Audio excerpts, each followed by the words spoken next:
Welcome to another episode of Better Health Through Movement and Wholeness. I'm Dr. Tom Naro, and my guest here is Dr. Matthew Castanho. How's it going, Hey, how are you? Dr. Castanho? Good. I appreciate you having me on again, Tom. No problem. Yeah, this is you're a repeat guest. I think this is the fourth time we're taking a go at the interview style. So for our viewers, if you don't remember what you should, Dr. Castanho is a naturopath physician, and he works out of his office, Wholesome Place, located in East Hartford, Connecticut. So what I like about him is that he practices what he preaches. And what I mean by that is, in order to be healthy, we got to move, you got to work out a little bit, and you got to eat properly. So he's got a lot of this know-how. He puts it to the test. So basically, we're going to ask him questions that if you're active, if you want to build muscle, if you want to keep yourself feeling good and moving well, then you're going to want to know the answers to some of these questions about proper nutrition and hydration for your workouts. So, ready to answer a few questions? Absolutely. Let's do it. Great. How much protein should a person consume each day, and where should they be getting the protein source from? So that's a good question, and it depends in large part what your goals are, how active you are, if you're a male, if you're a female. But basically, the broad stroke comes down to this. I'm a big advocate of getting about 1 gram per pound of lean body weight. So say, for example, you go to the gym and you work out pretty heavy 5 days a week for about an hour, and you weigh 175 pounds. I would recommend getting in the vicinity of about 175 grams of protein per day. Let's say you're, obese and you've got a lot of weight to lose and you're 250 and you should be weighing, 150.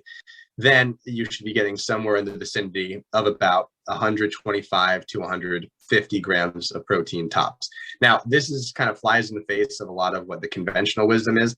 I think the FDA typically recommends somewhere in the vicinity of 50 grams of protein per day as a minimum, and that is far too low. Another recommendation is you get about 0.8 grams per kilogram of body weight. So I'm about 175 pounds. I believe that puts me in the vicinity of, I think, 75 kilograms, if I'm doing the math correct. And then 0.8 of that brings me somewhere in the vicinity of, I think, 55 to 60 grams. Again, way too low. If you're physically active, I really do recommend about like that 1 gram per pound of lean body mass, with a cap out of around 175.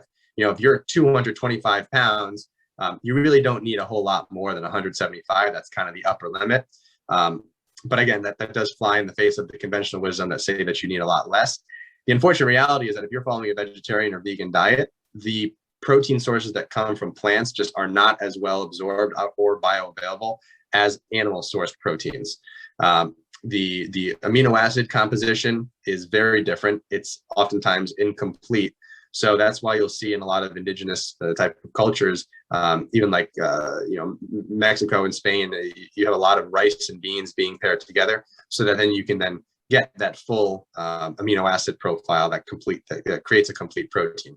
There are some vegetarian sources of complete proteins, like quinoa, for example, even soybeans that are complete proteins. But then you start to dabble even with soy, getting into the hormonal impacts that soy has on the physiology, which can be beneficial for women, but I don't recommend many soy products at all for men.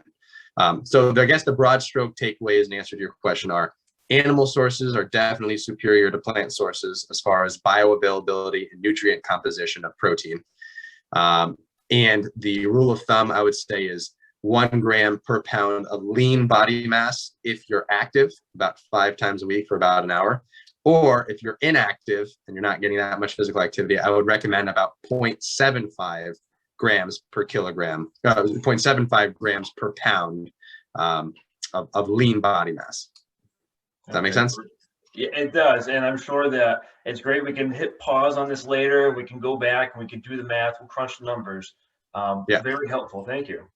So what should a person, so we got all these different sources of where we can get protein, and something's popular today is what you can grab on the go. So what can a person look out for when we're looking at shakes and powders and meal replacement bars? So the first thing that I recommend doing is read the ingredient list. If the first ingredient on a protein bar or a protein shake has anything to do with sugar, brown rice syrup, sucrose, high fructose corn syrup, dextrose, maltodextrin, all these different terms for sugar and simple carbohydrates, don't have it. If you're eating a protein bar, the first ingredient should be some type of protein. Ideally, a whey protein isolate or concentrate, or a collagen protein. A lot of the popular bars, unfortunately, will use soy protein, which is incredibly cheap to produce, but heavily sprayed with pesticides. Typically, all the soy protein that's produced in the United States is genetically modified, so it's GMO. That's a whole conversation for another time.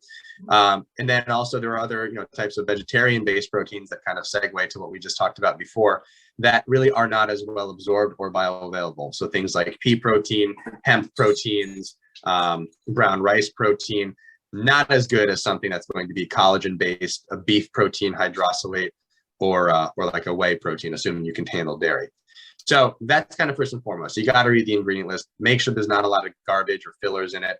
Some of the things to watch out for are those sugar ingredients that I mentioned: the sucrose, the fructose, the high fructose corn syrup, the brown rice syrup, the maltodextrin or dextrin. So the list is rather extensive of different ways that sugar can hide your products.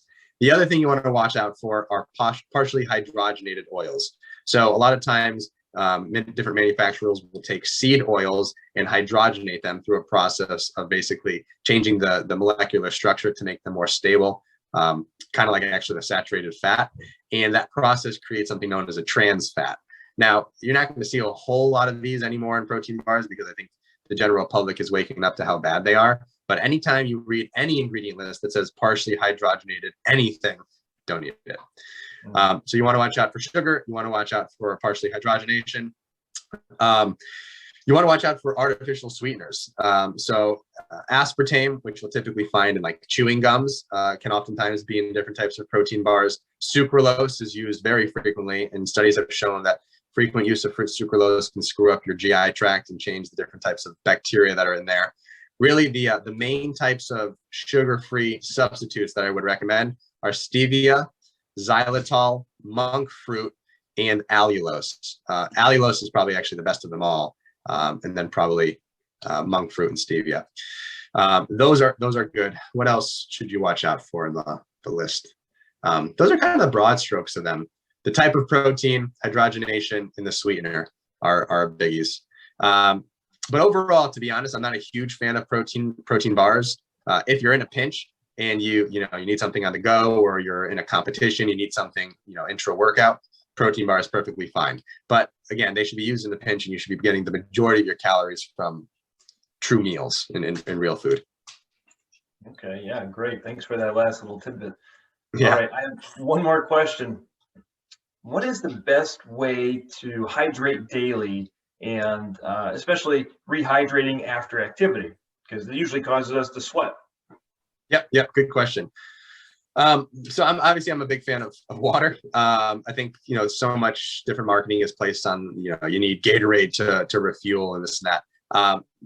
Gatorade can be helpful for an Ironman, professional sports athletes who are competing for 2, 3, 4 hours at a time, and you need some kind of quick electrolytes. And really what Gatorade is sugar. You need sugar as fast as you can to the bloodstream. In the absence of that, if you're an amateur athlete, or you're a weekend warrior, or you're working out at a gym, you shouldn't be drinking Gatorade. Even if you're a kid on a soccer field playing a game for an hour, water with maybe some electrolyte formula added to it. I'm a big fan of the Ultima Hydration electrolyte formulas. They make the water taste fantastic. There's a whole bunch of different flavors, and they use stevia as a sweetener as opposed to simple sugars, or some of those other artificial sweeteners like the aspartame, the sucralose, and that type of thing. When it comes to hydration before or after, really, if you're an athlete, you should be hydrating throughout the entire day. And the rule of thumb is half your body weight in ounces. So I'm 175. I usually try to get about 85 to 90 ounces per day of water or some type of non-caffeinated fluid. So decaf tea, decaf coffee, both of those perfectly fine to count towards your fluid intake. but caffeinated beverages do have a bit of a diuretic effect, so they don't count. It's kind of a not even necessarily a net loss, but at least a neutral. The amount of fluid that you take in from your 8-ounce cup of coffee in the morning is about an extra 8 ounces of fluid that you'll excrete later on because of the diuresis effect. So water's big. Half your body weight in ounces. Using some type of electrolyte formula if you're going to be doing an extended workout. Gatorade and those types of sugary beverages really should only be reserved for extended period of times. You know, working out in the heat, losing a ton of electrolytes from sweat, about 2+ hours. You also can use your urine as a gauge to know if you're getting enough hydration. Urine should be a light yellow to clear when you go to the bathroom. And I think that is about it. Oh, and one more thing. You know, I got a lot of patients who come to see me and they're trying to be as healthy as possible, and they're drinking 1.5 gallons per day. There is the possibility of overdoing water consumption and actually diluting the electrolytes in your system, which I highly avoid doing. So really, under no circumstances should you need more than 1 gallon of water per day, no matter who you are. And if you overhydrate, you end up peeing out your sodium, your chloride, your potassium, your magnesium, and it actually creates a net loss in your system that then can lead to heart palpitations, fatigue, dizziness when you stand up quickly, low blood pressure, a whole host of different things. So keeping it to about, half your body weight in ounces is kind of the sweet spot, up to about 1 gallon. Nice. Wow. Thank you so much. You definitely pack a lot into each answer, and I love it. And I know that our audience is also loving this too. So I want to humbly thank you once again for coming on the show and offering your knowledge and experience. Would you like to take a final moment to share, a final word with the viewers today? If you have any questions of me, or you like to specifically pick my brain, reach out to me via my website at drcastanho.com. That's drcastanho.com. You can get in contact with me there. You can make an appointment actually directly from the main page. There's a button that will open up my calendar of availability. But really, don't be a stranger. I'm happy to answer any questions you might have. And big thanks to you, Tom, for having me on again. No problem. Great. Awesome. All right, we're signing off. See you guys later. Hey, take care.